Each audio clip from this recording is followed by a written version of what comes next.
Hello, kids! This is Teacher Heidi, your online learning buddy. Today, we're going to practice reading short stories with comprehension check. Are you ready? Let's start.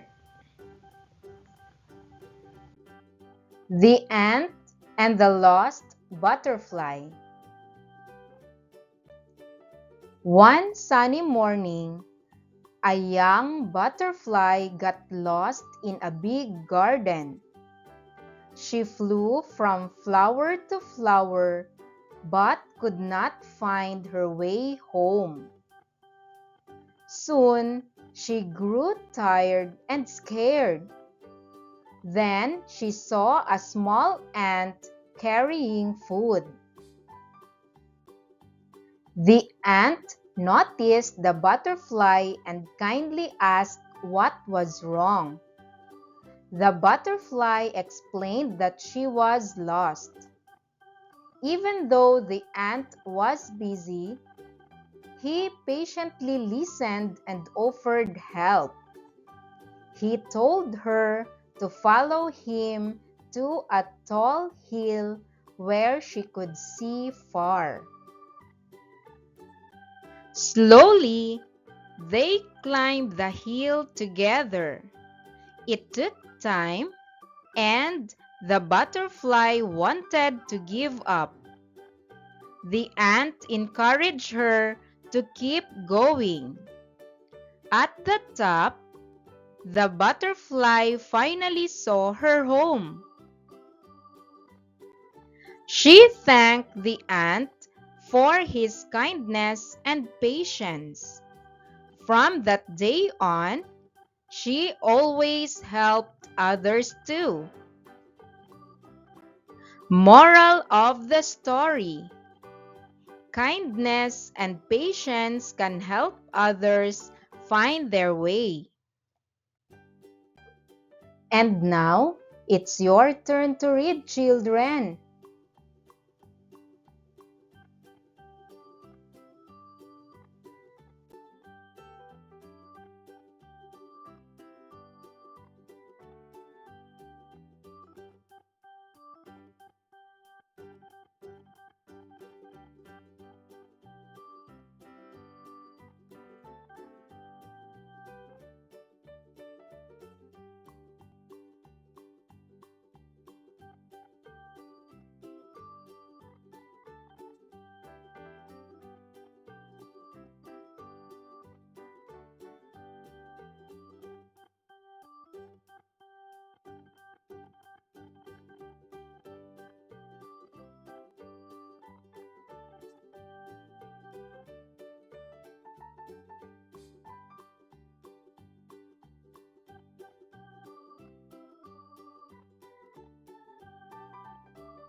And now, let's answer the following questions.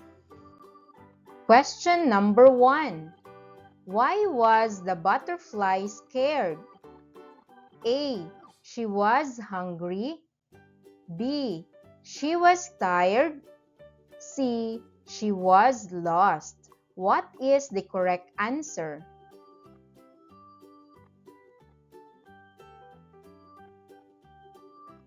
You're right. The correct answer is C. She was lost. Question number 2. Who helped the butterfly? A. A bee. B. An ant.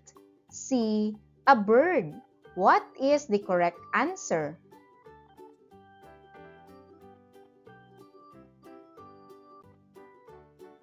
The correct answer is B. An ant. Question number 3. Where did the ant lead the butterfly? A. To a river. B. To a hill.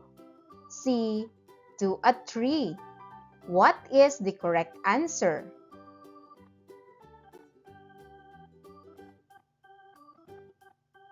You're right. The correct answer is B. To a hill. Question number 4. What did the butterfly feel at the end? A. Angry. B. Thankful. C. Sleepy. What is the correct answer?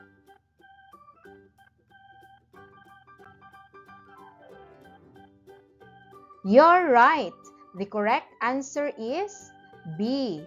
Thankful. Question number 5. What did the butterfly learn?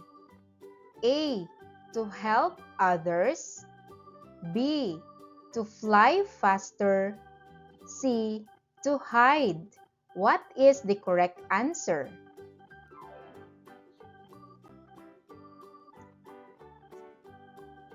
You're right. The correct answer is A. To help others. The Lion and the Tiny Mouse.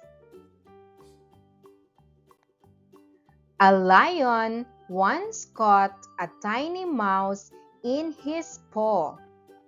The mouse begged for mercy and promised to help someday. The lion laughed but decided to let him go. Days later, the lion was trapped in a hunter's net. He roared loudly, but no one came to help. Soon, the small mouse heard him and rushed over. The mouse began to chew the ropes carefully. It took time, but he did not give up. At last, the lion was free. The lion thanked the mouse and learned that even the smallest friend can be kind and helpful. Moral of the story: kindness is never wasted. And now, it's your turn to read, children.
And now, let's answer the following questions.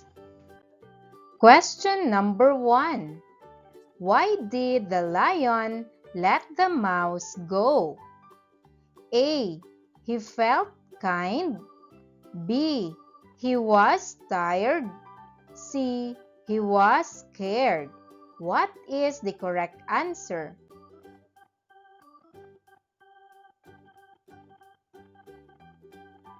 You're right. The correct answer is A. He felt kind. Question number 2. What problem did the lion face later? A. He was hungry. B. He was trapped. C. He was lost. What is the correct answer?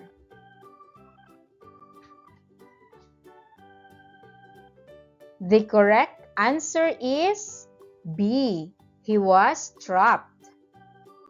Question number 3. How did the mouse help? A. Chewed the net. B. Brought food. C.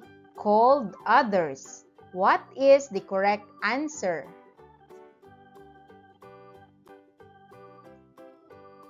You're right. The correct answer is A. Chewed the net. Question number 4. What trait did the mouse show? A. Anger. B. Patience. C. Fear. What is the correct answer?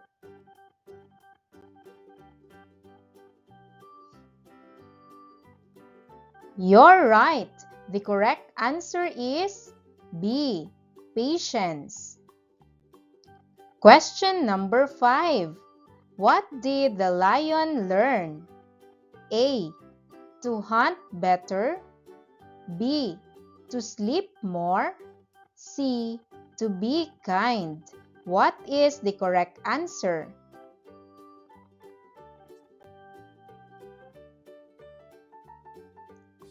You're right. The correct answer is C. To be kind. Thank you for watching, kids. Please like, share, and subscribe. God bless everyone.